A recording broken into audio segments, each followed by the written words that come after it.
Hey, what's going on YouTube? It's the brain of the mainframe, Nile Scala here with PopXP, starting off the week with another great episode with my pal. And someone I really look forward to, I look forward to talking to Dr. Blevins when I have issues going on. I like sending him photos of things I find.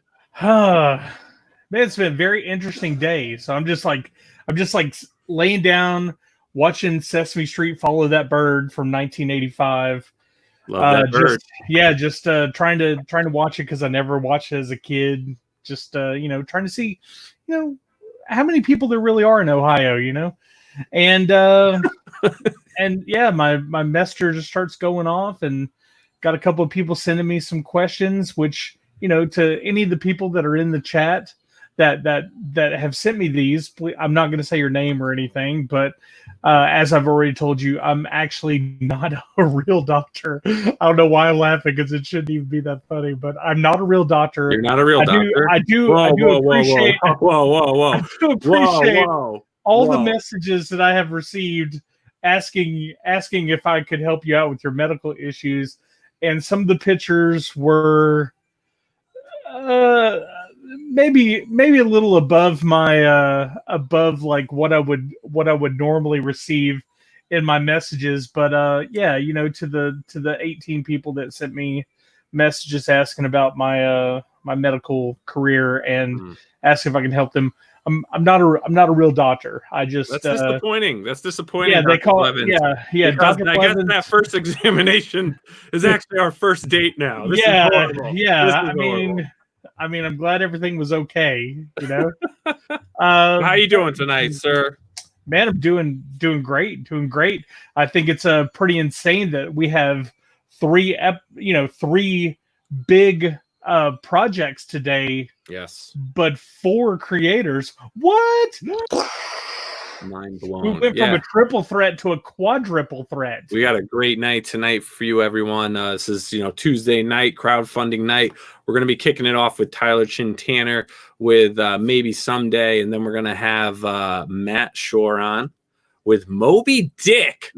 Back from Zombie Whale. Yeah, that's right. Moby Dick. Issue 3. Issue 3, man. This is an ongoing series. Dude, and then we've got something I'm interested about this, because I've seen him quite a bit on Twitter for the past few months. SKITS. I've seen them on other shows, the last couple days. So that's so we're starting off with 2 Kickstarters tonight and an Indiegogo. And SKITS The Sun Book 1. So we'll have the pleasure of a husband and wife creative team we'll be discussing with as our third guest tonight. But without further ado, as the clock is ticking and we want to get to know this gentleman, let me introduce Tyler Chin Tanner on the show. Tyler, how are you? What's up, Tyler? Hey, how are you? Thanks for having me. Dude. Oh, thanks for coming on, man. We actually met, myself and Billy, we actually met Tyler at the last Baltimore Comic Con. Great guy, awesome creator who collaborates with a lot of great creators out there and doing some great books that you'll see if you go back and check out their Kickstarters that they've done. But Tyler, man, we must know, and by the way, I love that drawing table behind you. That's I was just going to say how old is that? And the spinner rack. Dude, he's got all the best. Like party at Tyler's. After show party at Tyler's. After show party. There you go. So Tyler, give us a bit of your origin story. When did you first get into comics? Well, as a reader, I got in as a kid, reading right off the spinner rack. Oh, other side. In Connecticut, just off the pharmacy, reading Batman, Spider-Man, G.I. Joe, and so forth. Read for a while, kind of got out of it a little bit in high school. And that's why I never really knew I wanted to get into it as a professional or how to do it. So my first career was actually as a teacher. I taught public school in California for 4 years before going abroad for 2 years. I went to Tanzania, Africa, worked there. Then I went to Costa Rica. It was actually in Costa Rica that at a Wizard magazine, I saw the Joe Kubert ad, the Kubert School. And I had been drawing more then and getting back into it. I was like, that's going to be my career shift. So after 5 years of teaching, I applied to the Kubert School, actually from a payphone in Costa Rica. And that following fall, I went to the Kubert School. I was a little bit older than most of the students there, already in my late 20s. But I did 3 years at the Kubert School, learned under Joe, Andy, and Adam, and all the other great teachers they have there. But at that point, I realized I wanted to do my own thing. I wasn't, as much as I had loved many of the mainstream titles or superheroes, I didn't want to do them. I wanted to do indie comics and my own original stories. And so I formed A Wave Blue World, my publishing company, actually during my 3rd year of art school with my wife, Wendy, who I met my 1st year there, and we got married between 2nd year and 3rd year. So we formed A Wave Blue World. And Cool. yeah, you know, with like, I don't know, like, what am I doing type thing.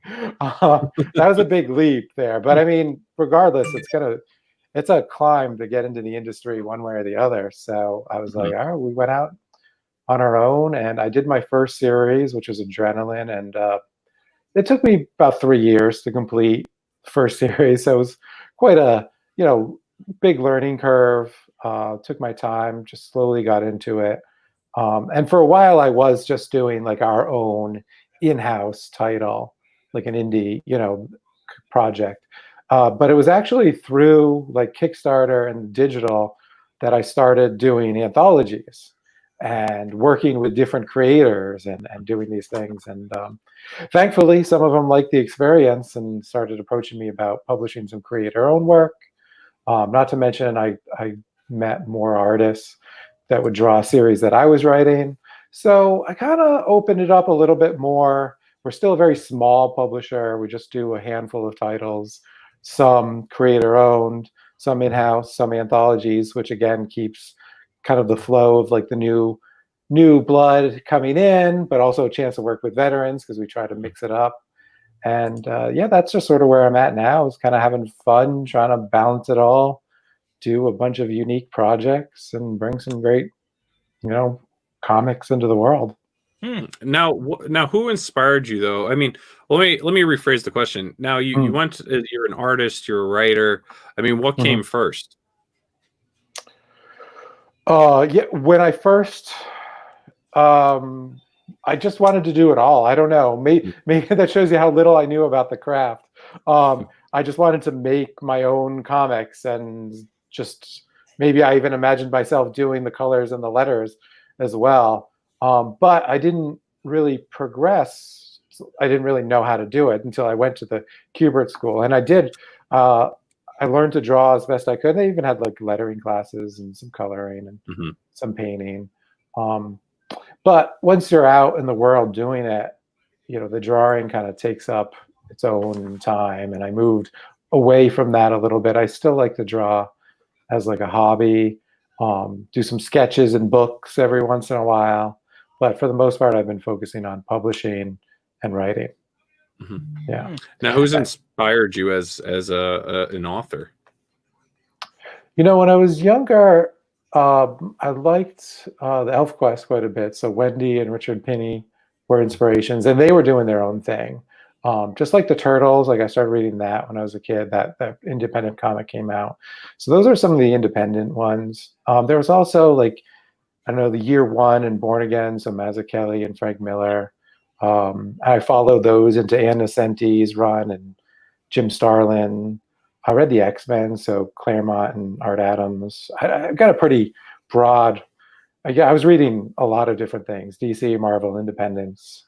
And then when I went to the Kubert School, Joe became like a huge influence. I didn't actually know him that well. I kind of missed his generation because he was more before the 80s. I was like real like 80s, early 90s guy. But he did so many unique things, from doing his own company for a little while and just going off on his own, starting the school was amazing. So kind of career-wise, I looked to him a lot too. So. And now, was he teaching at the school still when you went? Yeah. He taught 3rd year. So his 1st year was Adam, 2nd year was Andy, and then you got Joe 3rd year. So I was lucky to have gone. There's an advantage of having gone so long ago. Yeah. How did you find him to be as an instructor? Oh, great. Yeah. Yeah, I mean, that's what's amazing, because you get these guys that are so talented and have done so much with their own career, that, you know, doesn't necessarily translate to being such a great teacher. But he was. He really just, he knew how to break things down and explain it to you, and just took the time to take your artwork and draw over it and show you tips, what he would do differently. I still have some of his tracing paper over some of my work. Yeah. Oh, That's wow. cool. Wow. Yeah, that is pretty cool. Yeah. What are you reading now? Are you reading anything mainstream now or indie? I don't read too much mainstream, just because, I don't know, I guess I reached a certain point where you had to really get into the superheroes and follow everything that they're doing. I don't know. I'm a little stuck in the 80s for superheroes. Like, I remember that JLA and X-Men team, and I don't know what's going on now with who's who and on what team. So I lost track of that. So I read mostly indie. I would check out the other companies that are kind of doing similar things that I'm doing: Vault, Ahoy, TKO, Scout. A lot of cool stuff coming out from there. I could probably see back here. It'll remind me. Some Image, Bitterroot is obviously awesome. Omni is from the Humanoids, Bronze Age Boogie. Yeah, mostly indie stuff. Man, I say, I've been doing a lot of 80s for this past month and a half. I've been going back and just reliving the 80s in film and I mean, hands down the greatest years of like stories, movies, comics. I mean, like, that's it. I mean, you got Back to the Future, you got I mean, like, all the stuff that was great, I think, came out in the 80s. And now, we're just in a recycle now. They're coming out again, right? Ghostbusters. But they're clones, and you're a sci-fi nerd. Clones are never as good as the original. Yeah. No, I love the 80s. Where the cast is really old now. Yeah. They don't have the same energy. Did you guys see the Bill and Ted? Trailer. I saw that today. Face the music. Yeah. Yeah. I was like, I love Bill and Ted, but I don't know. Yeah, I'm not. I tell you what, man, I was really excited when I saw the announcement. I went watched it. I didn't feel it. I didn't feel it in my heart. You know what I'm saying? Well, maybe they'll have a better trailer. We'll see. It was short. I didn't feel like being excellent to each other. You know what I'm saying? Or partying on. I didn't feel that. I didn't feel it. Well, I'm wondering. They said they're gonna steal the song from themselves. Yeah, from themselves in the future. Yeah, so I don't know how that'll go down, but yeah. It reminded me of like the Tenacious D song, like the greatest song in the world. But how are they going to play the greatest song in the world? Yeah. It was a tribute. They played the greatest song, but they couldn't remember it. So the song that they sang was a tribute to the greatest song in the world. So in the movie, I don't know how they're going to come up with the song that saves the world. Well, they had the Pick of Destiny. That's what. Right. That's what helped them. Yeah, they had the Pick of Destiny. Tenacious D. It's funny you brought that up because I recently started listening to them again. It's the weirdest thing. Dude, man, we're hoping to get Jack Black on the show. What's up? Yeah, we're working on that. That's great. Working on Jack Black. But back to Tyler. Back to Tyler. All right. I'm happy to discuss whatever you want. Now you I hijacked it. So now you kind of went the you started doing your own stuff. What made you go the crowdfunding route? Man, it just came up. I had moved to the city, and I actually met one of the founders just at like a bar. We were like hanging out. He's like, "Yeah, I'm doing this thing where you'd come up with a project and you put some stuff up, and people give you money for it." I was like, "That sounds cool." I've got some projects I want to do. One of the founders of Kickstarter. Yeah. Wow. Yeah, Yancey. Yeah, he was a friend. One of my wife's friends. He was dating at the time.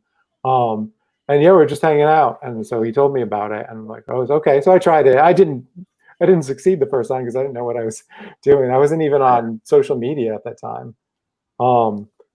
But that didn't work out. But the next one I did was an anthology, and I was actually writing for the news website Broken Frontier at the time, and the editor-in-chief there was like, let's get a bunch of creators together and make one of these big anthologies, because people had been doing that, using it for there, and that really helps, especially when I didn't have much of a social network myself. That you bring in 50 people and you can reach lots more of an audience.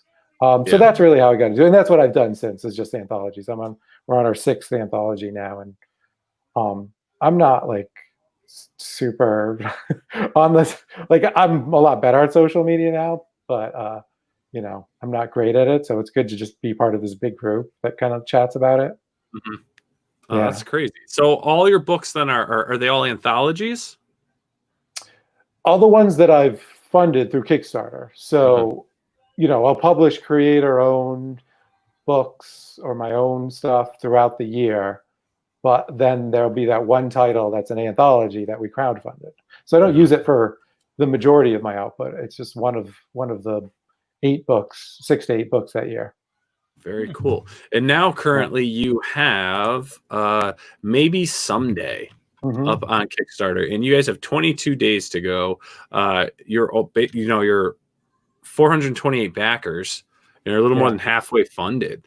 So I mean, you guys are on the up. So tell us a bit about the current Kickstarter you have going on. So Maybe Someday is a sequel to the anthology we did 2 years ago called All We Ever Wanted. And that was Stories of a Better World. And this is the same thing. The subtitle here is Stories of Promise, Visions of Hope. We're trying to do positive sci-fi. Like we reach, you know, the world is a better place through technology or nature or what have you. You know, we're going in the right direction, to say the least, not dystopia. Very cool. So more Star Trek than Mad Max, so to speak. Nice. Yeah. Now what? What's that? Desert scene. It's funny I say not Mad Max, but then there's like this desert scene that reminds me of Mad Max a little. But it's more of a discovering a new world. So how many different artists contributed to this book, or different creators, I should say? How many? Over 50 for sure. Wow. I think it's like 56. Yeah. It's big. 28 stories. Yeah, you know, it'll be probably about 180 pages. Everybody's doing. How do you keep track of that? Spreadsheets, Dropbox. Look at this piece right here. I mean, that is just like, wow. Nick Pyle did that. That's a heck of a coloring. I feel like if I put on my 3D glasses, I might get hit with that axe. Yeah, it turns at 4D, right? Yeah. Incredible. Such a. Oh, you got Steve Niles? That's pretty cool. Yeah. Yep. He's working with Christopher Mitten. Yeah. Niles, Michael Kupperman, Sally Jane Thompson. You've got Eric Palicki, Nick Pyle, Aubrey Sisterson, Rod Reese, Matt Miner. I mean, so many creators here. You got Daniel Kibblesmith, Emily Pearson. I mean, you guys can go through and read this. Yeah, that's pretty awesome. You got Joe here too, huh? Yeah. Awesome. Yeah, it's a great, great list of creators. I mean, some are bigger names than others, but everybody just really. Did you reach out to all of them, or did you have some of them reach out to you and be like, "Hey, man, I want to be part of this"? No, we don't really do. Have you dealt with them a while? We go after the people that we want. Sometimes a writer will suggest an artist, or an artist, a writer that we've reached out to, but it's pretty curated in that sense that we go around and decide who we want. I mean, Matt and Eric, the editors on it, are probably did most of that, reaching out and bringing people in. Wow, that's incredible. Quite a lineup that you have here. I mean, a lot of incredible artists I know and creators. This is awesome. So I'm sorry, how many pages did you say this book is? I think it'll be about 180 pages. Wow, it's pretty full. Yeah, we try to do a nice big book. People get their money's worth and a good amount of stories. And the creators came aboard, so we were able to do quite a bit of it. Yeah. The cover's amazing. Gorgeous. Yeah, the cover's amazing. It's like, it kind of like takes me back to the 80s, like to those kind of like those like adventure novels. To choose your own adventure. Well, it doesn't. Like, I know what you're talking about. I got a couple of those, but it just has almost that like 80s style novel, you know, just that fiction novel cover. Was that something you guys were actually going for? You know, well, I mean, Max Dunbar did the art and Tim Daniel did the design. So he made that little triangle shape out of it and put the logo on it. I don't know that we mostly just explained the theme. No. Yeah, he's like, you have never been more wrong now. You are so wrong now. Or that's exactly what we said and it turned out great. It all according to plan. Became exactly what we said. Yes. God, now, do you have a story in this book? I do, yes. I write a story in all of my anthologies. And which is what's sort of the your deal. story about, if you don't mind us asking?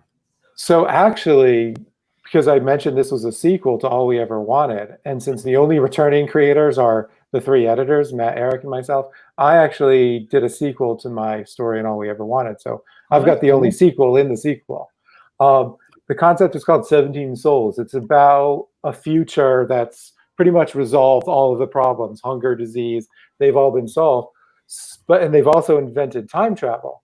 So they come up with a program where they actually go and save refugees from the past. Now there's a lot of set of rules about that because they don't want to change anything, right? You can't, because then their future might not exist. So it's this very sort of covert operation where they choose a select few and try to bring people that they can save from tragedies throughout history and bring them to this ideal future. Kind of like Millennium. Yeah. Solid. Yeah. So you got a bunch and of different 17 souls being like the 17 that they're given Yeah. permission to select. Yeah. Oh, very cool. Yeah, that So cover is very Treasure Planet-esque. Yeah, exactly. There you go. So you got a bunch of different pledge levels here. So you're looking at about $20 gets you the digital combo. What's your recommended pledge level? Well, I mean, I'm really about the book, and if you want the physical book, $25 plus we throw in the sticker and you get the digital as well. If you want just the digital, that's $12 for that and the sketchbook. But you get a pretty nice package for that $25 print edition. And this is the exclusive edition of the cover. It's the one that we're offering through Kickstarter. The one that'll be in the direct market will have a different cover, a variant cover. Is it paperback? Yes. Yeah. Nice. Dude, yeah. Mm-hmm. Now, do you guys ever do like original art or anything when you do these anthologies? How does that work? It's tricky. We've done that in the past. We've done sketches or art. For one, you've got to ask the artist to do more, one of these artists to do more for you, which many of them are willing to do. Yeah. But it is requiring work. It's pretty much like a donation from them. The other thing is sometimes they get busy, and if they're already doing a story in the anthology, and now you're like, yeah, and you promised to do those 3 sketches, and they've got other work, it can be hard to get them in, and then those backers are like waiting for them, and you got to coordinate that. So we didn't put any art or sketches in this one yet. It's possible because you can always add rewards. Yeah. If we want to add in some bigger rewards later on, but I don't know. Like I said, I'm mostly about the book. We have some signed book plates, and we have the sticker that go with it. We've got the other books, but that's mostly to me what we're about. It's like, hey, we're making this great book. Look at all these people working on it. Get your copy. Yeah. So what else is in store for a Wave Blue world? Do you have other books that are coming out that aren't crowdfunded? Yeah. Like I said, most of the books we put out during the year are not crowdfunded. So like we put out the book Kyrell's Ring, which is sci-fi, that came out in March. We've got we had some art books come out. We have just recently I had a creator-owned series called Meso. It was like a fantasy set in a Mesoamerican style fantasy world. Very we did cool. Dead Legends, which is a martial arts one. That was great. And we have an adaptation coming up of Phantom of the Opera based off of the novel, not the musical. 27 Run. Any twists on that, or just straight on the Phantom of the Opera? Yeah. It's a pretty faithful telling of the novel, which is slightly different than the musical. So to me, I thought it was pretty interesting to see that very truthful telling based off of that, because I think less people are aware of that. Yeah. A couple of years ago, I heard that there was a company, an independent company, that was trying to do they were going to do a steampunk retelling of Phantom of the Opera, but then I never saw it. And I was like, man, how crazy would that be? That'd be awesome. Like a steampunk, version. Yeah. So I didn't know. Yeah. Whenever Yeah. your family opera, the music starts playing in my head. That's right. Yeah, this doesn't have steampunk to it, but it's got a No. very ornate quality. The artwork for this one, because he really got into the architecture, of the opera house and of the time period. So it does really have that unique, ornate quality that I think a lot of people are going to dig. So That's awesome. I'm excited to have that out. Yeah. So, Tyler, we're coming to the end of your part of the show. Now, I do have to ask, and I'm starting to ask this of all of our guests. Why should people back this book? Mostly because it's a great read with a lot of great artwork. And if you're interested in seeing a lot of different styles of art and creators that you might not be aware of, we got 56 of them in here, and they're all great. Yeah, that's awesome. So, way to expand your horizon with one solid book.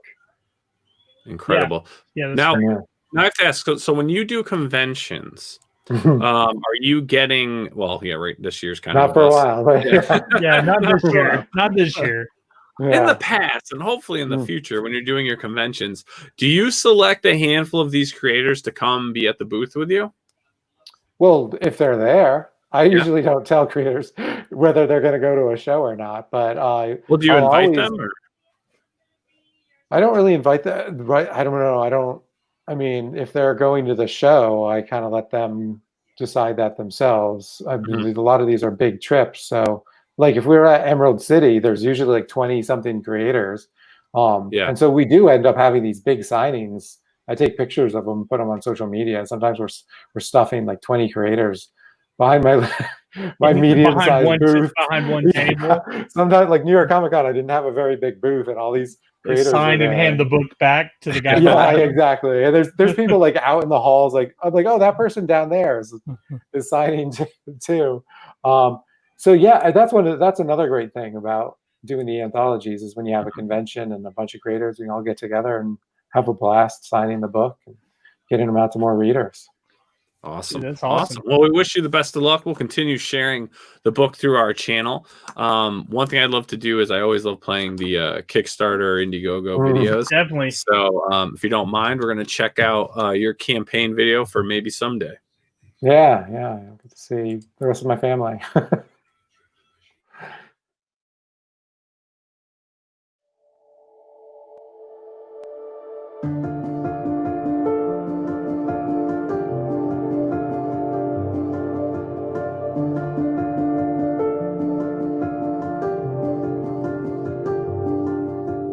Hi, I'm Tyler, and this is Wendy Chintanner, a co-pilot in life as well as at Away the World.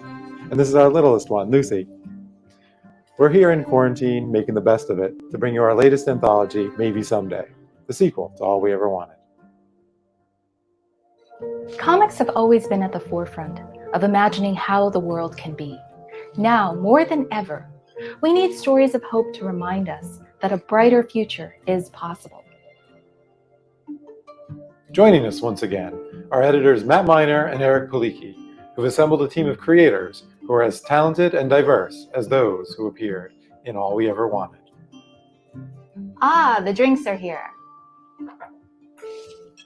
So let's drink a toast to maybe someday, so that we can imagine a better world and a better tomorrow. Cheers. And go.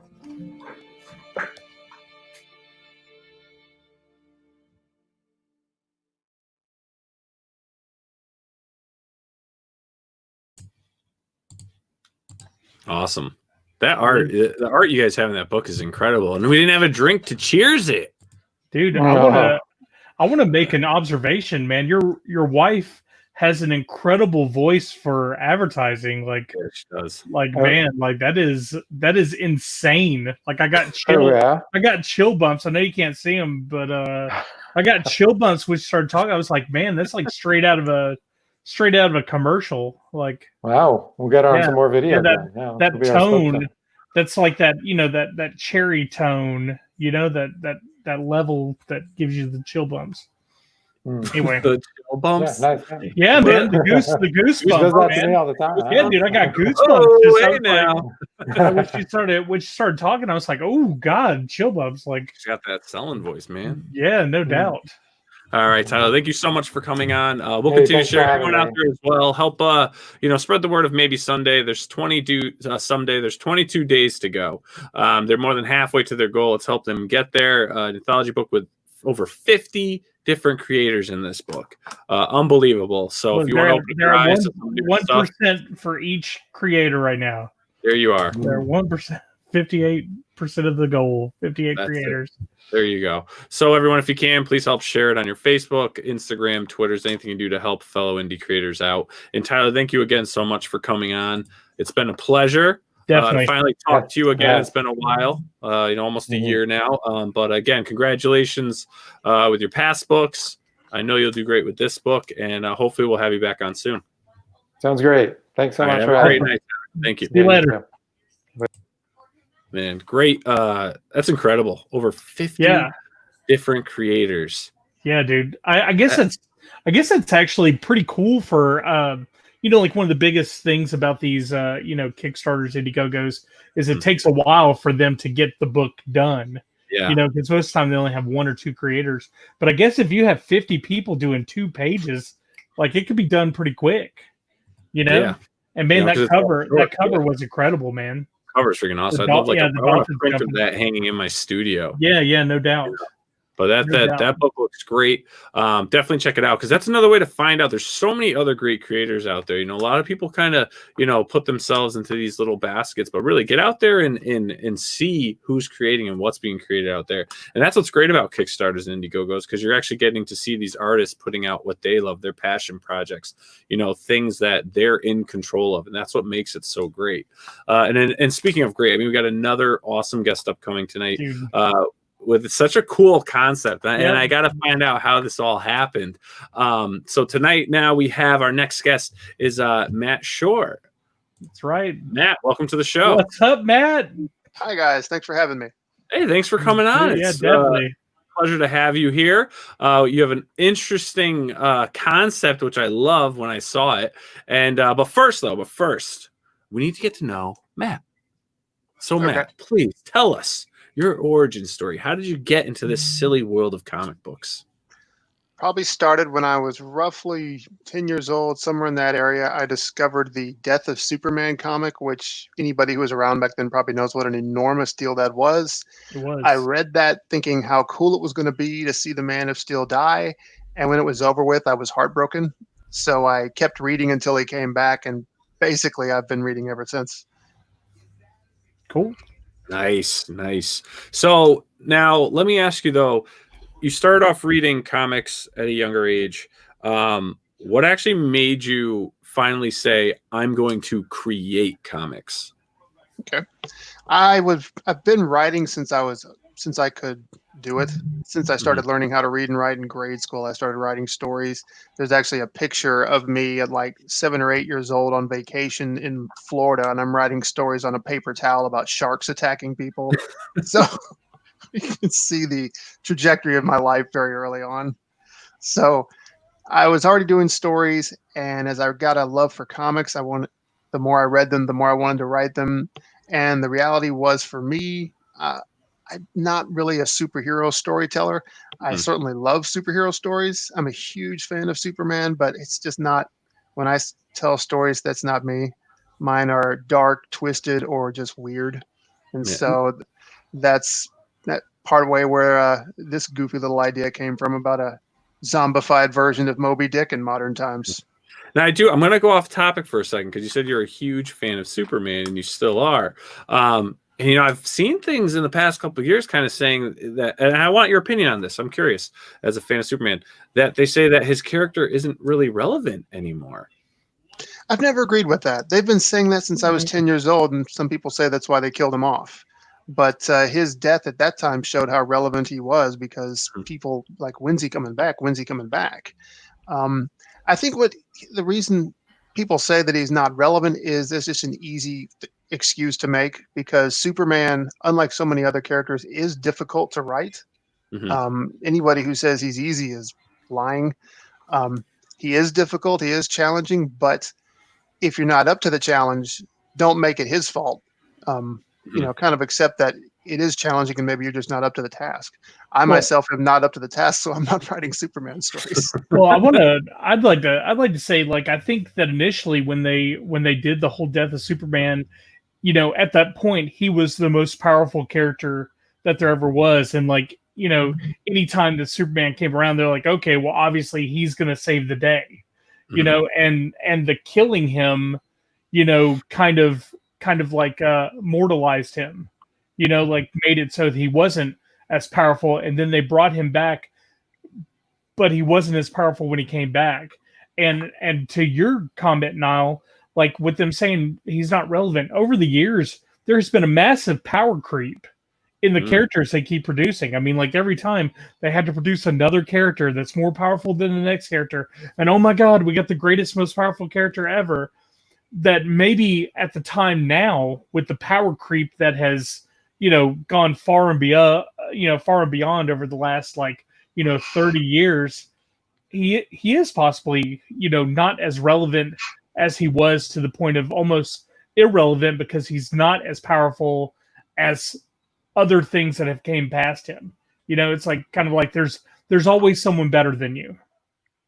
You know, and at the time there was nobody better than Superman. So well, you know, well, the things that he suffers from are the same things so many characters suffer from. Like every character slowly gets more and more powerful as their stories are told. One people like to compare Superman with is Batman. They say Batman's human, so he's more interesting. And to that, I say, well, I've read stories where they claim Batman does 5,000 push-ups in a day, He and does. he has a backup plan for every possible. Yeah, me and Niall saw him. Yes, you did. He has a He backup plan for every possible scenario. Like the gates of hell could open up in the middle of Gotham, and Batman would go over to Constantine and say, "It's okay, I had a plan for this." Yeah, Batman's like, I could like there's a big meme online about how Batman can beat anybody with enough prep time. Yeah, exactly. So you go through any character and that happens. Yeah. Batman, Wolverine, Captain America. Yeah, he's like, Batman can beat anybody powerful with enough prep time. Yeah. You know? Yeah, I think that's kind of what Grant Morrison was looking to do when you know, when they had Final Crisis and he shot Darkseid, you know, and then got blasted with the old zip zap eyes.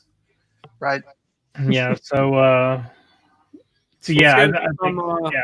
Let's get into some zombie let's do some whale hunting, man. First, you got to give us the backstory to this, because this campaign's for issue 3. Okay, Yeah. We got introduced to this at issue 3. So, tell us, how did this happen? Like, how did this occur? Okay, I'll just start with where the idea came from. I discovered one of those goofy mashup videos on YouTube where somebody took footage of Moby Dick, the old one with Patrick Stewart, if you guys remember that one, that made for TV movie. Yeah. And they spliced it together with footage of that old 80s film Millennium. I think that came out in the 80s. And they just made it look like Ahab traveled through time and secured a nuke and dropped it on the whale and finally got his revenge. Man, I just talked about Millennium in the last guest. That's weird. It's weird. I just brought that up in the last guest. That's crazy. I did that on purpose. Yeah. But that's just where the idea came from, of Ahab hunting this whale across the earth over like just eons of time. So I didn't stick with the time travel album. I did my own thing since I'm so into horror and zombies and monsters. It's like, okay, Moby Dick is still out there. He's been out there since Herman Melville's story. So he's got to be some kind of an undead monstrous creature. So, and then on top of that, I wanted to have Ahab and his crew. They're still out there hunting him. They've been cursed to hunt him in death because they were so obsessed with finding him in life. So that mission is still going on. It's been going on for over 100 years. And so that's why when we finally meet them in the second issue, they look like zombified relics of Pirates of the Caribbean. So nice. Often when I describe this story, I say it's kind of like Jaws meets Pirates of the Caribbean, because I began the story very intentionally trying to make it feel like an old sci-fi channel, shark movie. Another one of those. They made like 400 of those things. So to start off very mundane and simple looking, and then we take this massive turn into the supernatural and find out that the whale it's more than just this beast. It's this actual demon of the depths that is out there just causing chaos everywhere it goes. If I may ask, what, and you can tell me no if it spoils too much, but what caused the curse? We don't really go into that. I like leaving a lot of that stuff vague. Let people determine how they feel about that. Because in the original source material, I'm going to admit I haven't read the whole thing. I've read the Cliff Notes version, but the whale itself was often a metaphor for whatever the scene called for. There are times where the whale represents fate. It represents the devil. It represents, at some point, some even say it represents God. So that's the sort of, but it never comes right out and says it. So that's where I keep it a little bit vague. I don't come right out and say, okay, Moby Dick works for Satan himself. It's just Moby Dick is out there. He's causing chaos. Yeah, exactly. He causes chaos. And the best description that I offer people is somebody asks Ahab, why is he doing this? And Ahab just says, well, the gods, damn them, they're cruel. Nice. And Lee Ditsworth says, okay, this looks cool. Pledge for the print bundle. Oh, nice. Thanks so much. Thank you. Awesome. Thank you, Lee. Appreciate that. So let's check this out. Why isn't this not? There we go. Okay. Let's check this out. And if you don't mind, I'll play the Kickstarter video. Sure, go ahead.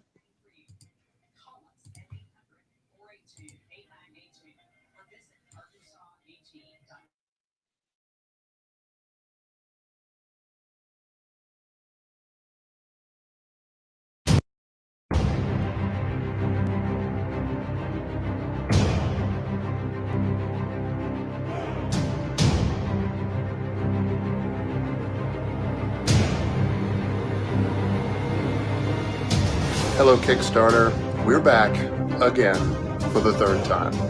Our Terrathon High Seas webcomic is nearing the end of issue number 3, and we want to get as many copies of that to as many people as we possibly can. And to do that, just like those first 2 times, we're going to need your help. So check out the rewards we've got offered. We've got a whole bunch of new offerings this time around that are really exciting. We're bringing back the chance for a cameo appearance, but this time there's a twist. This time, you can be featured as an undead member of Captain Ahab's crew. So if you've ever wanted to see yourself zombified and following orders from a zombie captain while hunting down a gigantic zombie whale, well, here's your chance. That's not all that's new, though. We're trying to expand our game a little bit this time. So now we're offering official Moby Dick Back from the Deep t-shirts. So now you can do more than read a comic featuring a zombie Ahab. Now you can own your own t-shirt with that zombie Ahab plastered right across your chest. So to everyone who supported us before, thank you. To everyone joining us for the first time, welcome aboard. And please, wish us luck.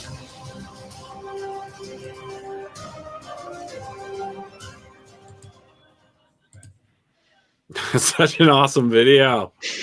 Thanks. I love that. That's great. That like really pumps it up, man. I'm telling you. This is so cool. I love this whole cursed whale, the whole story. I mean, this is incredible. I'm just scrolling before I, change the scene. I just want to scroll through so people can get a better look at this art here. And I love, who's your artist on this? His name is Joe Billisik, and I gush about him every time I get a chance. I love it. Look at this, Blevins. Yeah, dude, man, I'm looking at it. I'm trying to get back to the video. Like this isn't like issue 3 end of a trilogy though, right? No, we have 5 issues planned in total. Nice. Wow. It's freaking incredible. I love this right here. It was kind of like we're nearing the end of the issue 3, but you didn't say campaign, so I didn't know if it was the end of the story with issue 3. Gotcha. But yeah, man. Sometimes we do things slightly backwards, I guess, since we are a webcomic first. So since we finished up putting all the pages of issue 3 up, we want to get that out in print. So once we wrap up this Kickstarter, we'll be able to do that. Get that sent out to as many people as we can. And now let me ask you a question. So you start off as a webcomic. What is that transition like? Is there really a transition? Not necessarily, because you already have the pages. You just basically take what you've got, turn around and put them in a printed edition. I will say for me, the transition was probably pretty rocky because so much of what I've learned doing this is all by trial and error. Mm-hmm. So I can tell you guys a lot of things not to do. And are you continuing the web series? Yes, we've been on hold for a little while because of the whole pandemic thing going on. Yeah. But I'm hoping that once we wrap up this Kickstarter, Joe and I can get back started in earnest with that, and we'll resume our schedule. Before, it was always have a new page up every Friday, and for the most part, we've never missed.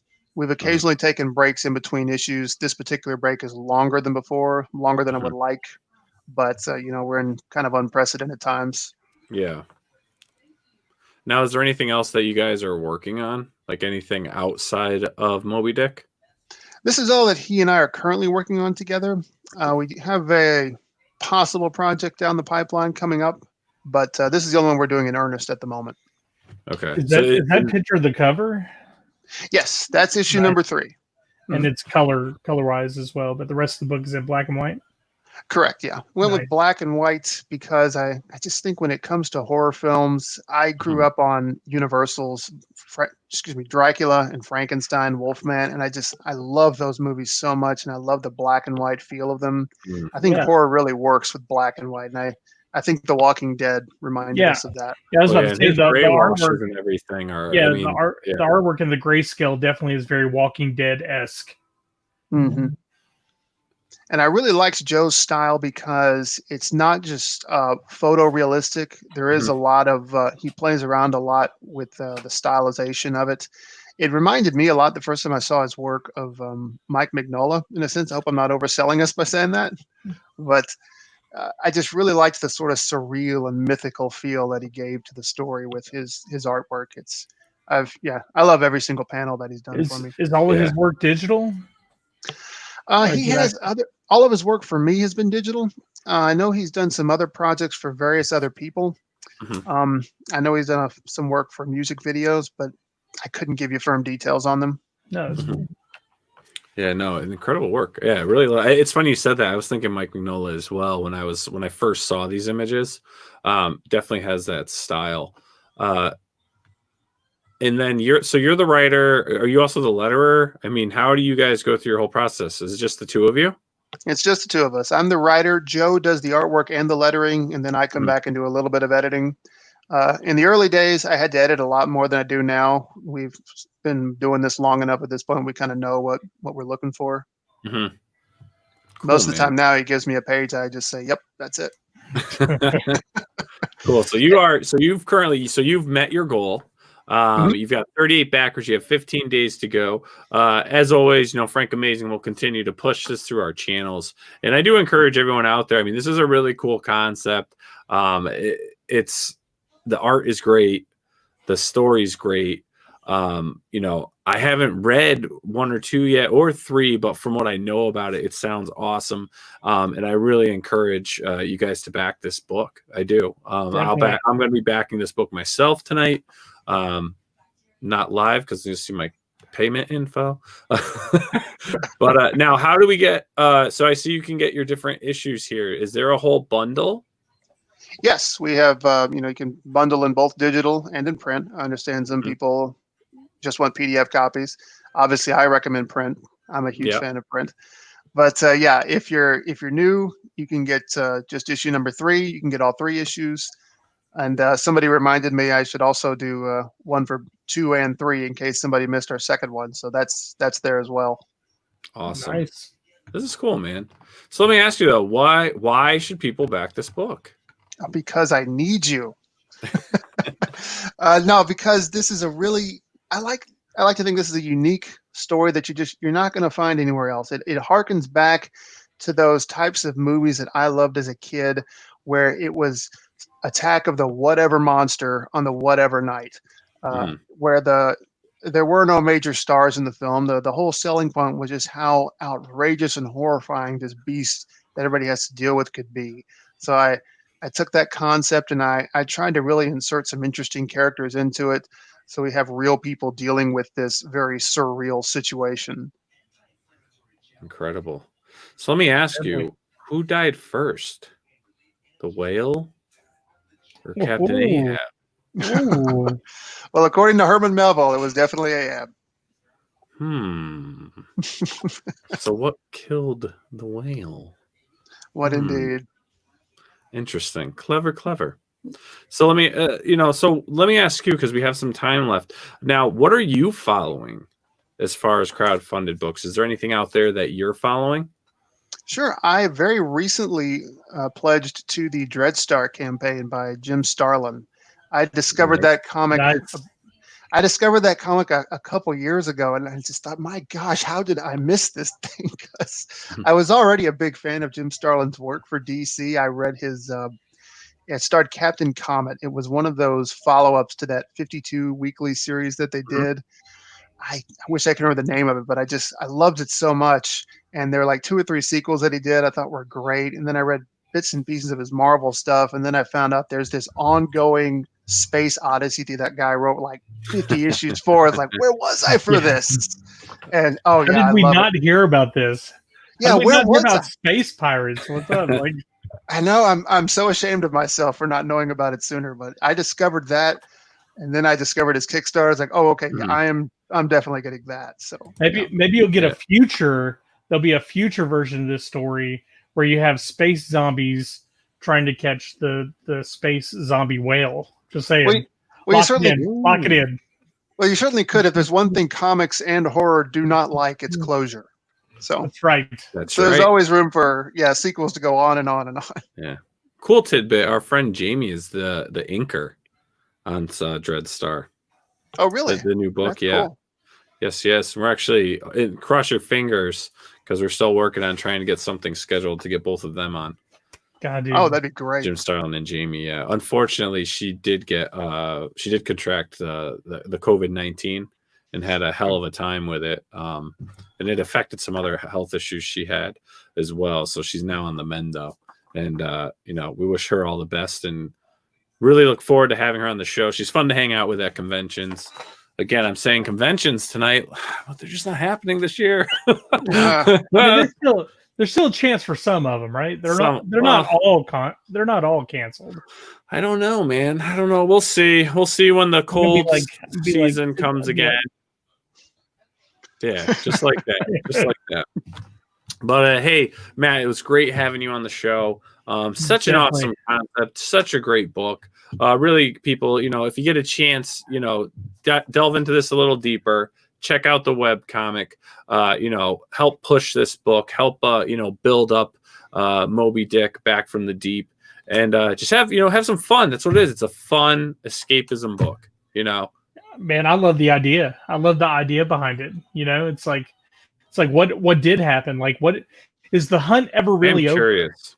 Is the hunt ever really over? Yeah, I do have those like spoiler questions I want answered. So I'm definitely curious. Absolutely. Yeah. I mean, we're Moby Dick as a zombie. I've never heard of this before. Nope. I am intrigued. I am truly intrigued, and I'll tell you, I love the cover of this book.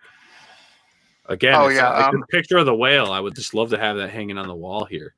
Well, yeah, if I can show off some of Joe's work, this is of course this is issue number 1, which I thought was fantastic. Oh, incredible! He told me from the beginning on that one. Then we have issue number 2. Nothing good is about to happen in that first issue cover. No, indeed. Speaking of Ahab, there he is there. So he looks really great. But awesome. Joe does a phenomenal job. The comic would not look or be just nearly as good as it is if not for his contributions. Oh, and the teen sensation Billy Tucci's popped. Yeah, let me fix this. Hang on.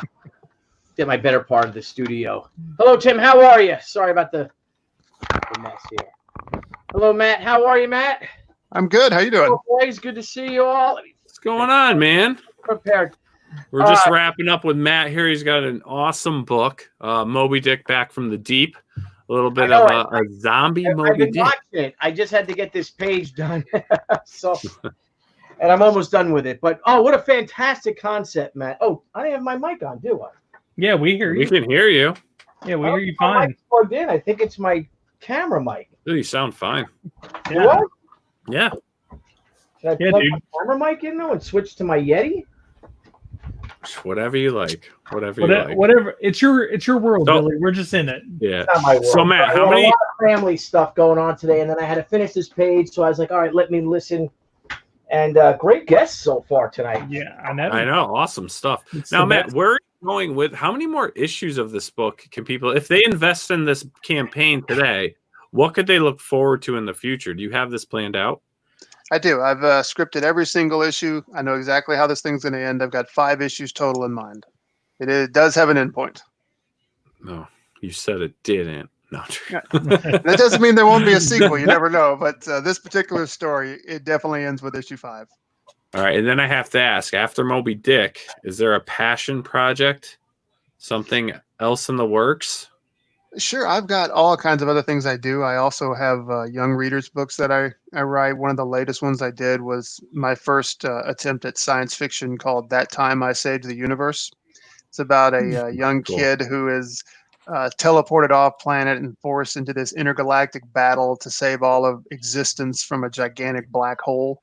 And it's just this amalgamation of all the science fiction stuff that I really loved as a kid. There's a whole lot of Star Trek in there, but there's a lot of DC comics as well. A little bit of Star Wars, some Doctor Who, all that sort of thing. Nice. But, what's Doctor Who? You never heard of Doctor Who? Doctor Who? Oh my God, Doctor Who? Dr. So let me ask you this: like, you obviously went with one of the classics with Moby Dick. If you were to continue on with a classics illustrated line, what would be the next title that you would possibly look at doing, or is that jumping the whale a little too much? I don't jump in the way. Sorry. Nice. Thank you. I don't have any ideas, but if I had to pick one that I would love to tell some stories with, it would be Dracula. Nice. And I would want to do it with like the old school Bela Lugosi type Dracula. I wouldn't want him to sparkle. We'll just get that right out of the way. But I wouldn't want him to be romanticized. Vampires haven't sparkled in this century. Like right. I wouldn't. They quit sparkling in 19, whatever. Yeah. Yeah. I wouldn't want him to be this kind of romantic figure. I would want to sympathize with him and maybe try to do something different with him. But I wouldn't want to go the route of making him the object of every woman's affection. Yeah, vampires are just misunderstood. Yeah, exactly. Not the oh so sexy Frank Langella. They just want 1979 with his shirt wide open and they're just looking for love in all the wrong places. Yeah, if I was a vampire, I'd have long curly hair glistening in the moonlight with my buttoned up shirt open, and I'd just be standing on top of my castle. Looking for and vampires can't get like they have problem meeting like really classy women because they can only go out at night, so they're only finding these chicks at bars and stuff. Like, so are you a vampire? Horrible life. So Blevins, are you a vampire? Life? No, and if I was, that's none of your business. I don't think you say on my personal affairs. I like to picture Dracula. That's who this sounds like. The Ricky Bobby. I walking. like to picture Dracula with a tuxedo T-shirt. I'd like to see Dracula, but he wants a party. Yeah, I'd like to see Dracula kind of old and grizzled, like that old guy at the bar telling stories about the past, and it's like, oh, you kids these days with all your sparkly ideas of what we do, and you're all so stupid. Back in my day, we didn't have to worry about guns. We had to worry about people putting wooden stakes to our hearts. Right. All right, brother. You kids got it. You kids got it good. One of my favorite vampire things I've read recently was American Vampire. I don't know if you guys have read that one. The comic? No. Yeah, the comic. It's pretty good. It was this real gritty, just kind of mean vampire story, and I got into that. I hadn't seen that before, and to me, vampires should not be very likable because, like, you're young, you're beautiful, you live forever. Why am I supposed to feel sorry for you? Well, I mean, there's a cost. Like, they can see all their loved ones, if they ever loved anybody, they die unless they curse them like they were cursed. It's very sad. Like, I'm tearing up a little bit, actually. It is sad, dude. It's very sad. Sad times, man. Definitely not the sparkly kind, for sure. True. It's the kind you like, Blevins. But Matt, thanks again for coming on the show. It's been a pleasure having you on. Good luck with the campaign, with the webcomic, and keep on going and keep us in the loop on anything new you're doing, issue 4, and we'll have you back on the show. Oh, will do. Thanks so much. Appreciate it, guys. Dude, All right. Have Hey, a Matt, great sorry I missed it for the most part. It's been a rough, crazy day.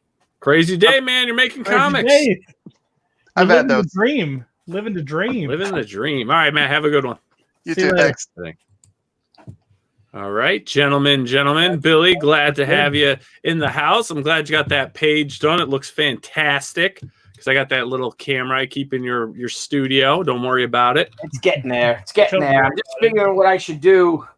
This is again with the ending. Some of the pages that are being redrawn. I'm like, I don't know if I like that, so I'm redrawing it. Because hey, how many times do you get a second chance to make a first impression, right? Exactly.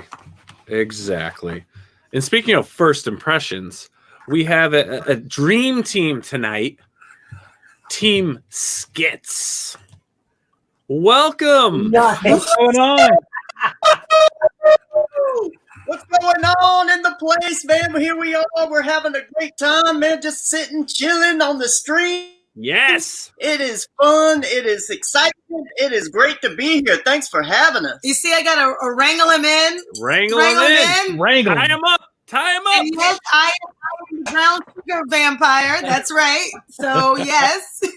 You guys are the freaking best. Oh, my I God. know, I love the energy. Yeah. Well, We're welcome. bringing it. We bring it. Bring it. Bring it So in. I've been watching you guys. I've been watching you. Not with the tying up thing. You guys can do that. Yes. But I'm telling you, I've been seeing skits coming through on Twitter and these things. I'm like, what the hell is skits? What Skits is it's everywhere. Skits is everywhere. Everywhere. So great. I mean, And we've been emailing and emailing. You're like, when you launch? And we're like, we launch. There we go. I know this is incredible. I mean, tell us about skits. What is skits? Sure. And we want to say hey to everyone on the panel. Billy Tucci, your art is amazing. If you actually go to Indiegogo right now, we're both neck and neck on the trend cycle. Uh-oh. He's checking right now. He's checking. Doing it. Well, we were yesterday. A day ago. Yeah, we were a day ago. Yeah, you guys are killing But it. awesome, right now. guys. Thank you so much for having You guys us. are killing it. Yeah, but I definitely man. been seeing you guys making the rounds. Been giving the shout outs from the chat. Like, yeah, you guys are definitely making some noise. Well, Thank we're you. trying to. I mean, I'm screaming at the top of my lungs, just trying to get it out there, the best we can. That's But right. Skits, let me tell you a little bit about Yeah. Skits, man. Skits is a book about a guy who can't tell the difference between his dreams and reality. And the way Skits came about was about 20 years ago. I just graduated from college, from SKAD, Savannah College of Art and Design. And I started working at a TV station. I was working the midnight to 8 a.m. shift, and my days and nights just started getting all wiggly and in together and everything. And so I started having these dreams, these weird sequential dreams. I had these sequential dreams for about 2 months, and I just documented them, And I wrote them down, started drawing about them, just kind of playing around with them for probably, for months and for years. And I mean, now we're at 20 years later, and we're actually putting this book together, So I've been working on this and just playing around with it for so long. It was like, man, it's either now or never, man. Well, I'm getting old. It's time to do this. So basically, he's saying it takes a marriage to get it together. It takes a marriage to get together. Yeah. Nice. So this is based off of your dreams.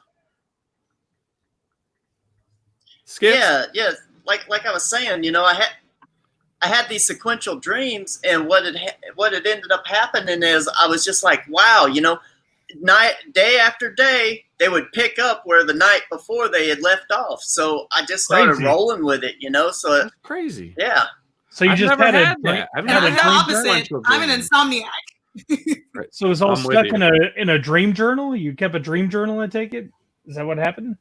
Yeah, I just wrote them all down. It's like I'd kind of experimented with dreams a couple years earlier when I was in school, just kind of playing around with a project. So, I always paid attention to them, and I've always been a lucid dreamer.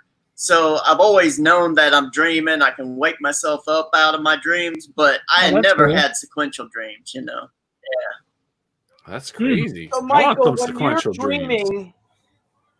and your darling insomniac to your left wakes you up, you yell at her because she interrupted your work? She's interrupting business hours. I'm working here. I was in the Army. I learned to sleep through anything, man. There you go, man. Me, Army too. All right. Yeah. What was your MOS? 14 Juliet. What's that? Yeah, everyone always says that. What is that? It was basically I did satellite surveillance and programming, to monitor communications from ground to air, air to sea, all that sort of stuff. So he really was Big Brother. Yeah, really. Nice. He's smart. Nice. He saw my cell phone. If you're screen, he dealing was with like, satellites, exactly. If you're dealing with my satellites, God. you are watching everyone. Why is he sending that picture? Oh my God. I'm lonely, Skits. I'm lonely. Yeah. So when did you guys decide to make this a book? Well, I've always been into comics. I mean, it's what got me interested in art in the first place. You know, my first book that I ever got as a kid was back in, I think it was about 86. I got Teenage Mutant Ninja Turtles #2 right off the rack. Wow. It was being sold at a at a record You have that, Nile? store right across from my Yes, I home. do. And Okay. no, I still got, they're up there. I don't have #1. I still don't have #1, but I got all the rest of them, you know, so. #1's hard to find. Well, #1 yeah. first print's hard to find. Definitely. You can get a 5th printing. It though. is. They Second printings are hard to find now, too. 100th printing. You gotta have it. Yeah, exactly. But you guys are kind of like a horror So, I mean, pair, I aren't was you? always, I am the horror vixen here. Yes. Yes. So I feel like you're the mastermind here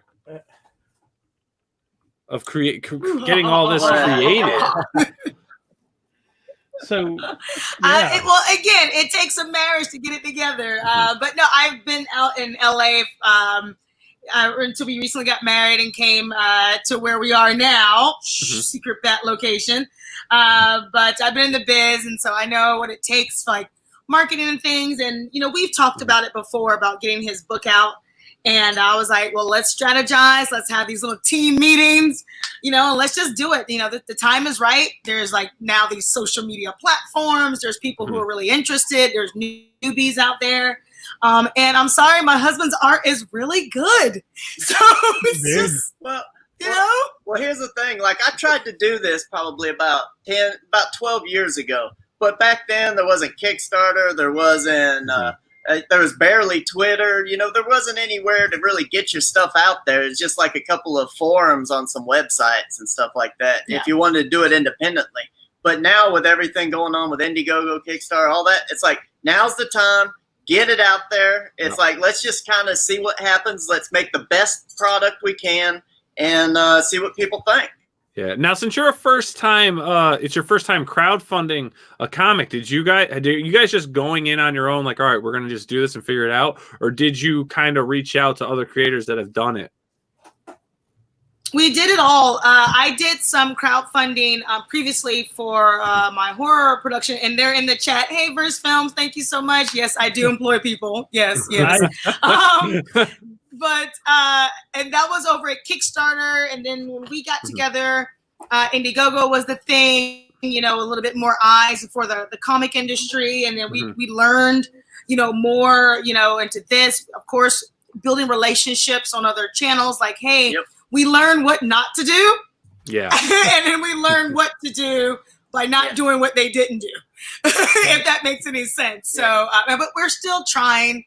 We're still doing the best that we can. Yeah, we've just been building, you know. As you know, we've been out there for a while. We're just trying to build it up, trying to sell the sizzle. Yeah, get the mailing list going, all of those things. And it's like we're just trying to do it the best we can and learn from everyone else's mistakes. That's all. Yeah, and I mean, so you're the artist for the book, Mike, right? Yeah, I'm creator and illustrator. Yep. Yeah, I mean, your work's amazing. I know. It is gorgeous. Who Well, thank you. I appreciate that. Growing up, when you were drawing and stuff, and I know you went to SCAD and things like that. I mean, who inspired you? Well, I mean, the first people that really inspired me was like people like Frazetta, Jeff Jones. Mm-hmm.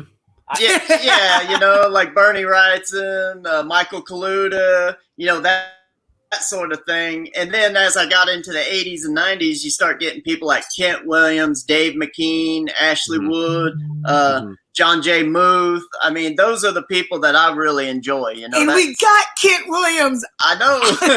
Oh my gosh, it's incredible. I love you guys. Yeah, yeah, you guys are fun. I like. love that guy. Thanks, man. Now, what inspired the design of the character? Well, it's straight from the dreams right there. When I was doing this dream sequence, I had a straitjacket on, scrubs, big boots, and that's the way my hair was at the time, and that's just the way I was in it, you know? Crazy. Wow. So let me ask you this: like, obviously, this is kind of horror-esque, right? Like, it's kind of a scary story. No, it's an adventure. It's oh, nice. It's kid-like. Gotcha. It's kid-like. It's for everyone. It's Yeah, just all not ages, like all ages. it's not like NC-17 or like, you know, oh, you got to be into this genre. It's for all ages because I mean it's called The Sun, so SON. So that's also a playoff on that as well. Yeah. So Gotcha. Yeah. Now, what's interesting though, and if you want to hit that video, we're gonna definitely do that video. Yeah, we definitely watched the video. One thing though I noticed is you've got 3 books, right? And there are 3 variant covers, but it says it's 3 variant stories. Yes. We wanted to do something to kind of change the game, get people looking at this a little different. Everyone's offering variant covers, but myself, I've never been a big fan of just buying a book because it has a different cover on it. I was like, if I'm going to have different covers, I want the interiors to be different. I want there to be different parts of the story in the books. So that's what we did. That's crazy, but yeah, let's check out this video. Oh, it's just gorgeous. Yeah, definitely. Oh my god, it's amazing. thank you. Yeah, dude. Thank you. Yeah, I'll be pledging for this. And you can dance if you want to.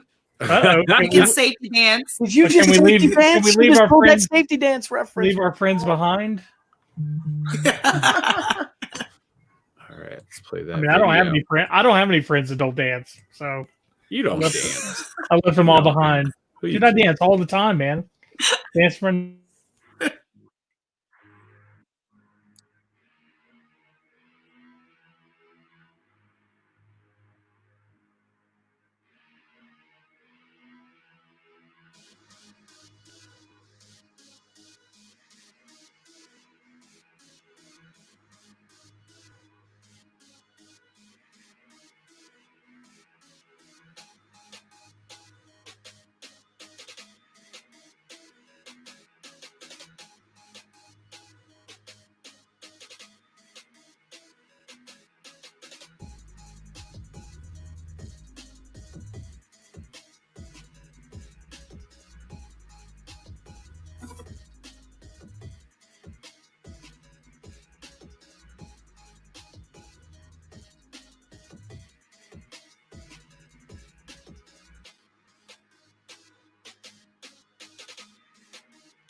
Damn. Yeah, that was. That's incredible. Yeah, that's actually pretty intense. That's incredible. Are you doing the coloring and everything?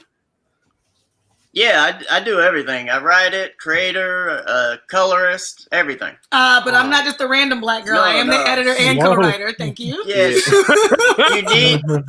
you need to have as an artist, I'm sure people out there who are artists, they understand you need to have a good editor because if you're trying to do everything, there's no way you can do all of that. Yeah. You need to have someone to look over it and say, "Hey, I know what you're trying to do here. It's not really coming out the way you want it. So maybe why don't we change it up a little bit and they'll read a lot better." So editors are very important. Very important. Mhm. How many times did you make them rewrite it? Very important. No, Actually, so far, we've only gone through the script about 4 or 5 times. Yeah. 4 or 5 times. Taking out some things, editing, whittling down, because I mean, they are dreams and they are his. So I really technically don't have that much say, but I just have to make sure he doesn't go off the rails with all of his dreams. Awesome. Man, I'm kind of curious how much stuff didn't make it. How much of the dreams didn't make it into the books. Well, you gotta craft. You gotta craft a story, man, and you gotta keep people entertained. Yeah, it's very awesome. So you got to keep that bounce going. You can't just have everything thrown in there. You got to actually keep a pace and keep it where people are wanting to turn the pages and all that. So that's exactly what we're doing here. It's like you got to keep people turning them pages. Be quick. So you got to edit what shouldn't be there.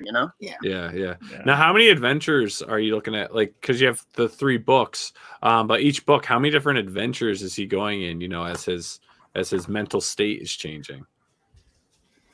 Well, here's what we're doing right here. We're doing 45 different panels spread across the 3 books, and we're doing 12 different pages spread across the 3 books. Now, from that, you can actually craft a whole bunch of little bit of changes here and there, taking the character on a little different journey. So each book has different journeys in it for sure.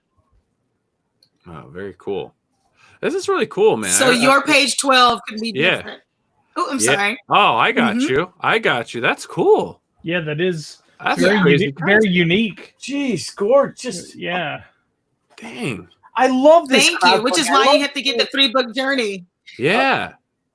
It's amazing that every week we really it's turning into such a privilege, isn't it, guys? That we get to see this amazing, so much various different vision of all this original new content. Well, what's great is there's incredible. You don't have like a big publisher that's controlling like what you can put out there. You can just do it yourself and do what you want. And that's why everything's so amazing and unique like this. Like this is going to blow up.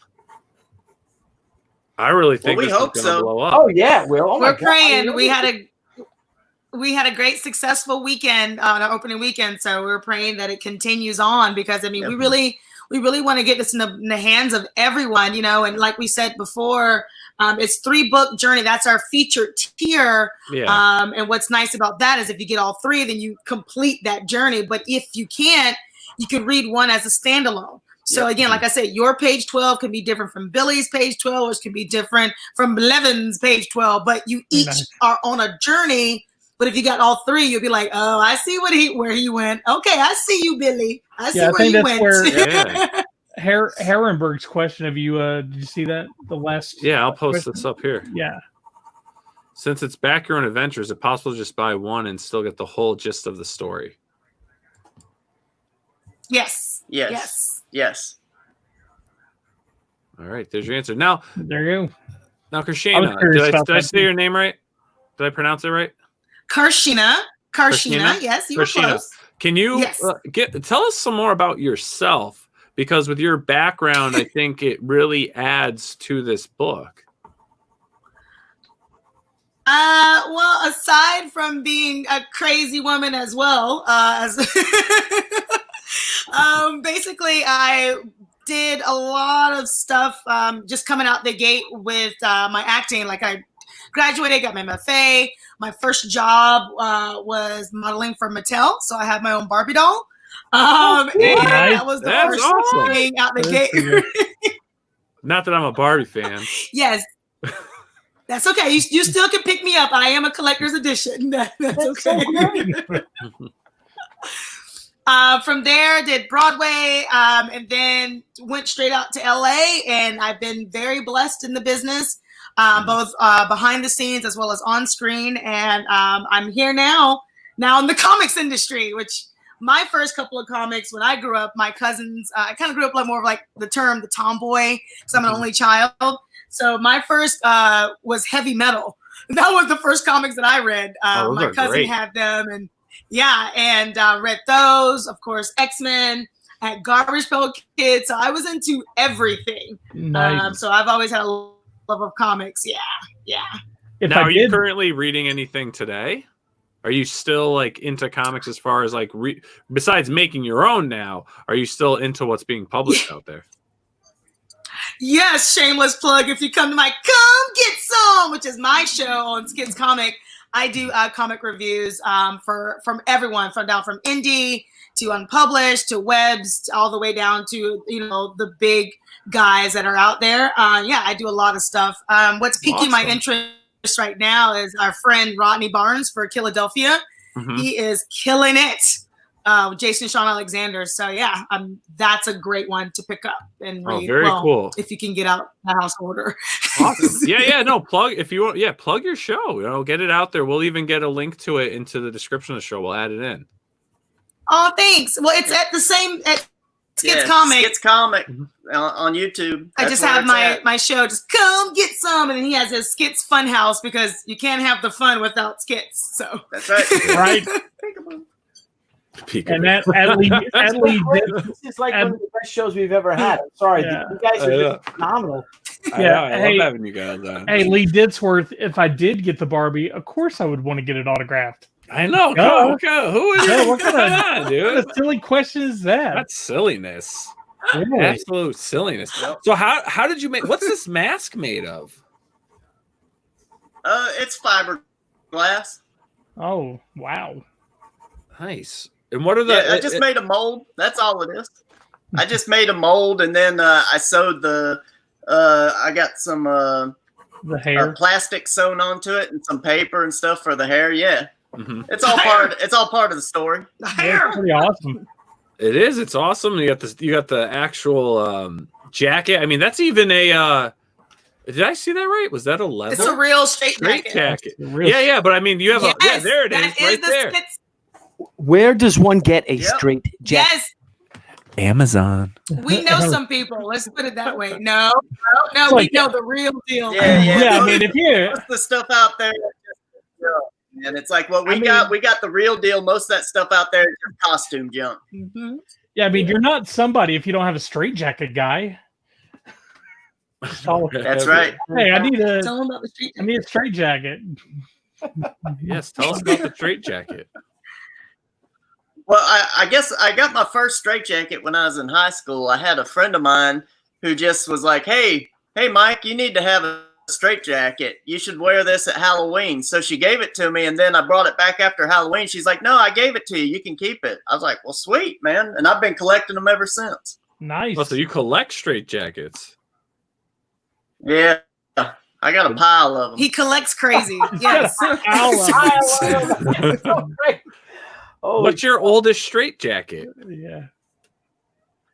I got this one. I think it might be from probably the 30s, if I'm not mistaken. It's got really long arms. They go all the way down to the ground and drag almost. Oh, it's pretty cool. Houdini.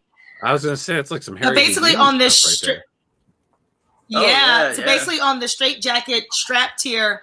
Where we're right now, it's like a 5. So if you lucky people out there who would love to get one, do so, because not only are you going to get an authentic straitjacket, size small to extra large, and yes, the buckles expand, so just in case. It's all got straps. It's got straps. They can expand. What Michael's going to do to make it even more original for you, there's an 8-inch tag that comes with it, and he's drawing on that tag. So your straitjacket is signed and numbered. It's signed and numbered, one of only 5, and it's hand drawn by me. So you get a nice piece of artwork with it. You also get a piece of sequential art with that tier. Plus you get the 3-book journey wrapped in a SKITS band, signed and numbered as well. Oh, that's incredible. That's awesome. Yeah, just a total and, side note. Like we might pop in the Barbie. Oh no! Wait, what? Bring that back up. Bring that back up. We might pop in the Barbie. There you go. Nice.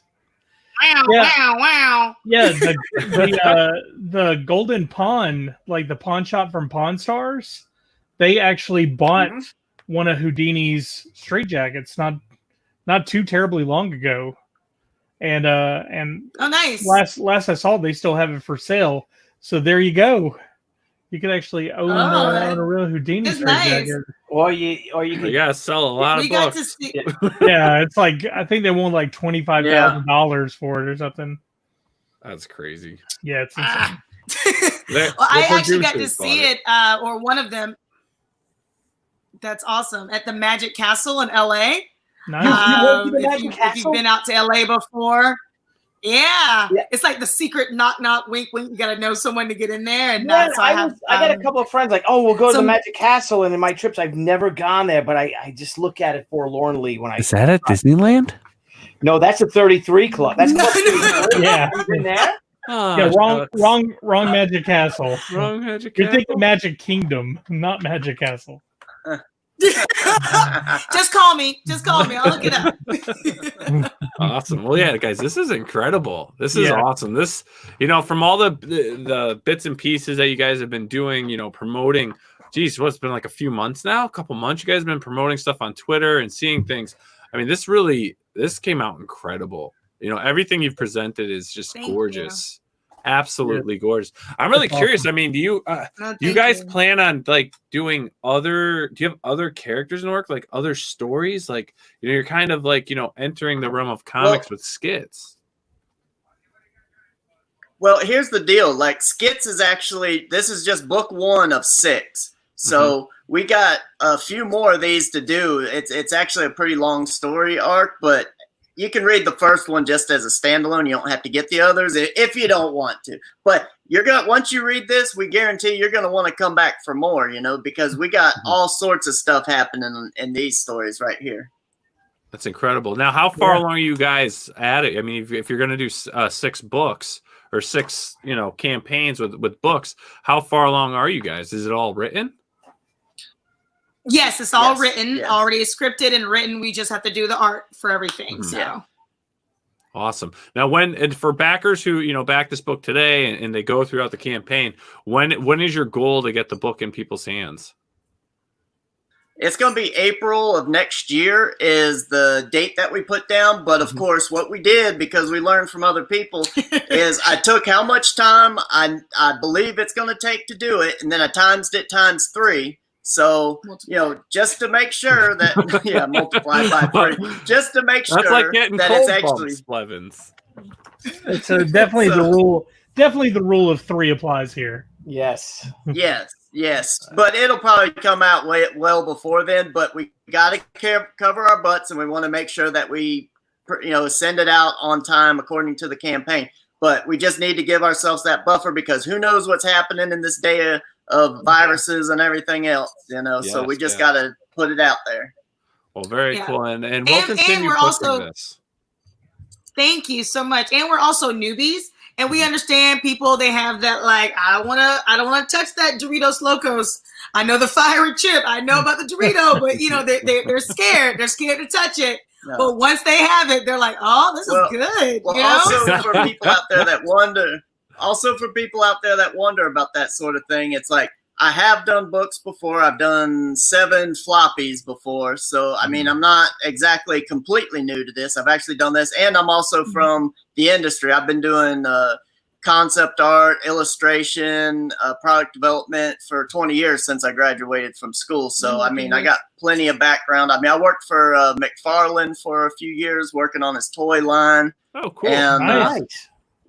Yeah. So, I mean, I know what I'm doing, and we ain't going to drop anything here. Well, so. for newbies, I got to say, you guys are definitely killing it.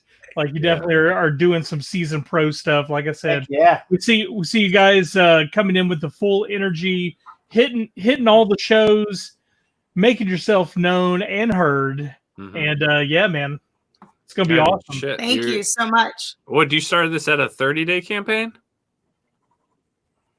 Yep. Yeah, so in 5 days, I mean, you're over $7,500. That's freaking great. Yeah. Oh, let's hit that refresh. Let's hit that refresh. 1 million. We got to get our cut. Yeah. Where's our cut? Come on, refresh. Exactly. What's going on with you? Oh, no, we're gonna consider. I don't know. Nice. Oh, you're almost. Oh, You went up. Yeah, but we'll keep pushing Thank it. you We'll so help much. push it. That's right. On our Twitter, our Instagram, our Facebook. We'll keep sharing it periodically. Help get you guys, get it spreading out there more and more. And again, I mean, congratulations. I mean, you've made your goal. You're 1,518% over your goal. I mean, that's incredible. Your first campaign. I mean, you guys are rocking it. You're awesome. You have high energy. I'm telling you, this is going to be good. This is going to be big. Yeah. And it looks amazing. Thank you so much. And isn't it cool with Indiegogo? That today somebody tagged me in something about Indiegogo, and that Indiegogo itself on Twitter reached out to me. Yeah. And then and I said, wow. And I'm like, they're like, we want to, congratulations on Vampirella, whatever. The Miss Fury book. And we're here to support you. And I was like, wow, this is the reason why I'm really leaning to do, Shiho Taro exclusively through Indiegogo. And they were like, yeah, please do. We'll give you all the support you need. It was unbelievable. And I'm like, wow, I've never heard that from another crowdfunding platform to have the actual Twitter account call you out, you know what I mean, and respond to you. Nice. It's great, Yeah.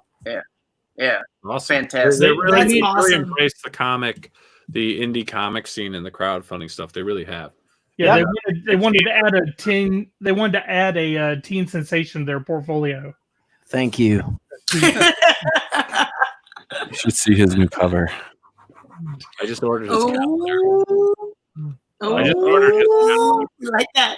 Yes. Blevins is Mr. July. Yes. Tiger Nice. Tiger I think it's kind of good. I'm just like this. I'm just like, what? Yeah, that's fine. But you need to get your SKITS jacket like the 80s and be like jean jacket. Yeah, I'm wearing. I have a members only jacket in the calendar. So there you go. Blevins is the last member. Yep. He's the last members only jacket. Woo! That's right. That's awesome. But, members only. Members only, brother. And so thank you guys for coming on. I mean, this was great. Definitely. Love your stuff. Thank you very much for your time. Yes. I'm back tonight. Just don't tell my wife I'm back. She's gonna be like, this morning she was like, oh, did you spend more money? I'm like, oh, you spend more money now. She's like, what the fuck did you spend? I'm like, I wanted the whole series. She did. That's my wife. Billy knows. Yeah. Tell her you spent crazy money. Tell her you spent crazy money on Doritos Locos, and because I talked about it, and there you go. So he can't. I'll go to Taco Bell and get 2 of those party boxes and just like sit at my coffee table. To just house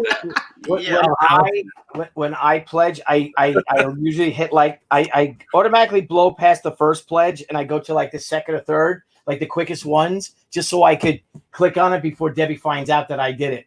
I didn't have time to scroll through everything. I was like, all right, that looks good. There you go, boom. And I'm like 20 seconds, and I pledge. And then she's like, Billy, what's this? Nice. But all right, guys, thanks so much for coming. One of the things that thanks so much, guys. Check that email. If you were on the mailing list, there's a discount already in SKITS, as well as a free hand-drawn SKITS band. So if you're on the mailing list, that's where it was at. If you're not, we thank you still so much. You're still going to get it. Done, you guys have to come back on when the campaign ends. You guys have to come back on. We'll come on. We'll come on anytime you'll have us. Yeah. Michael, Carchenah, you guys are awesome. Thank you so much.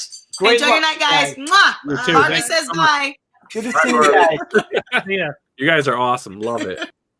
I figured those 2 are freaking awesome. Oh my God. I mean, definitely. We gotta just invite them on. We're gonna invite them on just to hang out on a Do they have their own show? Do they have their own channel? It says that you got the YouTube channel. Yeah, I pledged for SKITS, so I just on Twitter. Not to say anything about the other people that we had on tonight, but definitely we had the best for last. It was pretty awesome. Oh yeah, that energy was. It's a good way to go out. I missed it. I wanted to talk to Michael more about the Moby Dick story, because I just think that's brilliant. What a great idea. It is. Matt Schoor, not Michael Schorr. Matt Schoor. Sorry.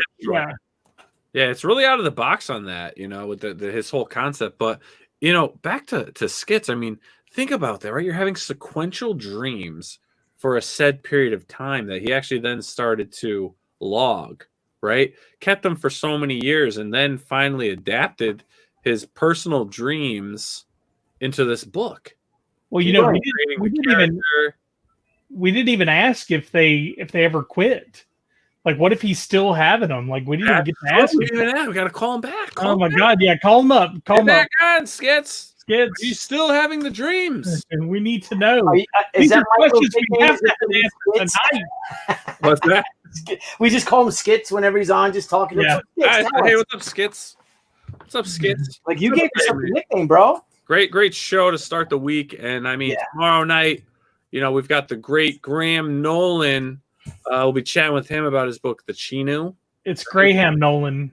No, it's Graham. It's Graham. Pretty sure it's Graham. Then we got a bonus interview at 10 p.m. We're going to have Jim Tornes on talking about Jedi Ray Adventures. That's awesome. Yeah, that'll be cool, too. So we'll get him on. Hopefully, Graham will stick around as we chat and get that going. And then on Thursday is going to be a great show, Billy and Blevins. I know.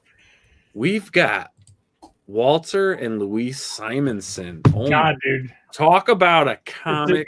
It's gonna be the power couple. Yep. Unbelievable.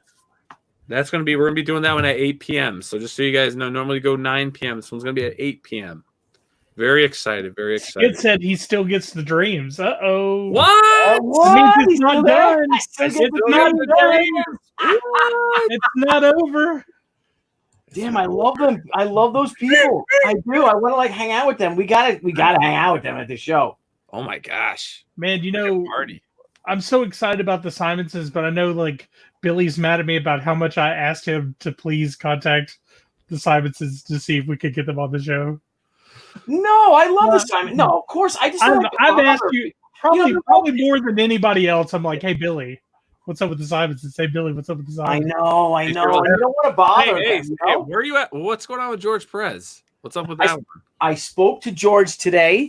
Get out of town. Yeah, it's his birthday today. So we called him. Debbie and I called him and had a delightful conversation with him. Leave me dropping names all over the place. Walter and Louise. Was he in great spirits? He's having a great time enjoying his retirement. He misses awesome.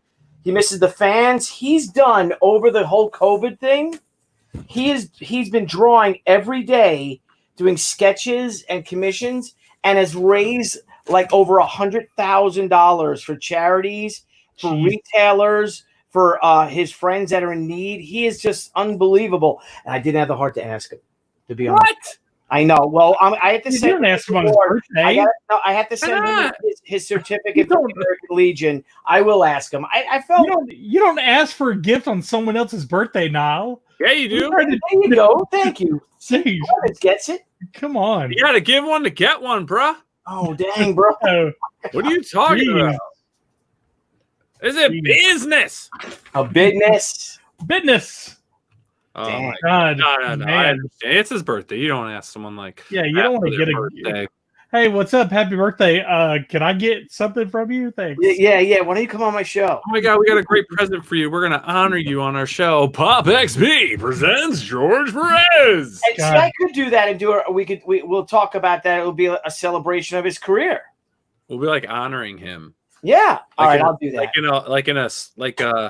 a 70s roast, Dean Martin roast. It'll be a Legends, like the Carol Burnett show. We'll have everybody come on, and then we'll have all of our skits. And I'm not talking George Perez. I'm talking comedy celebration, maybe skits as well. You know what? We should definitely do that with George Perez and make it a celebration. But we should definitely start doing roasts for our friends. But we don't. I don't know them well enough to. I don't know them well enough to roast them. We're just gonna insult the shit out of them. Yeah. They'll just come to the point and be like, "I don't even fucking know you, bro." Yeah. We're like, "Yeah." Why are you talking about my wife? Why are you talking about my wife? Why are you talking about Beverly like that? God. You shut up. Did you say Beverly? Beverly. Yeah, Beverly. We love Beverly. God. She's my Beverly. Let's also randomly have Tom Lennon back on. just randomly have him on. He just pops in, insults somebody, and leaves. Just we don't even Beverly smells like shit. Could you I'm like, imagine? what? Could you imagine a show with Michael and Carchenah and Michael Carchenah, Paul Jenkins, and Thomas Tom Lennon? Oh my God, that would just be it. And maybe Jimmy Palmiotti to boot, but just all That's like throwing Mentos in a Coke bottle. everyone drinking and just have it just go nuts and just it would be you know what? Let's by George, let's put that together. By George, let's do it. By George, I think he's got it. We may have to Zoom that one so we can get more people in. Yeah, we need to have everybody on board for that one. Yeah, I'm wearing something sparkly. But I think we should do a George Perez celebration and invite everyone. We should do celebrating George Perez, his career, right. have him on the show, get a couple past creators who've worked with him. Yeah. And I think we should honor the man. I think you know what? I am going to when I send him his American Legion certificate and his tax write-off form for his contribution to the American Legion, $2,750. Hey, you know what we could do, Billy, is when we have George Perez on, we can make that a charity episode and have people super chat to ask their questions to George, or even pop on to ask a question and then give all that money to the charity that George has been working on. Hot dog, great idea. Blevins. Well done. Yes. It's like Blevins. Did you get it? Say, he's like, yeah, it's for the children of Blevins. What? Yeah. Well, it's got children in it, so it's got to be a good foundation. Yeah. It's got a child in it. It's got a child in it. Well, all right, gentlemen. It's been a wonderful show. Great show to launch the week. Again, we've got 2 amazing shows kicking off for Wednesday and Thursday. So we hope everyone joins. It's great to have SKITS on, Tyler on, Matt on, Lee in the chat, Hero and Berg in the chat as always. A lot of shows on tonight. Steph was in. Frank Amazing's been running. Mandy stopped in tonight. So and Wayne, it was a who's who. It was a who's who of the chat tonight. That's so right. everyone have a great night. We'll see you tomorrow night at 9 p.m. With the great Graham Nolan, and we'll also be Graham Nolan tomorrow night. Graham Nolan, and then on Thursday, Walter and Louise Simonson. So everyone enjoy your night, and we will see you tomorrow at 9. See you, everybody.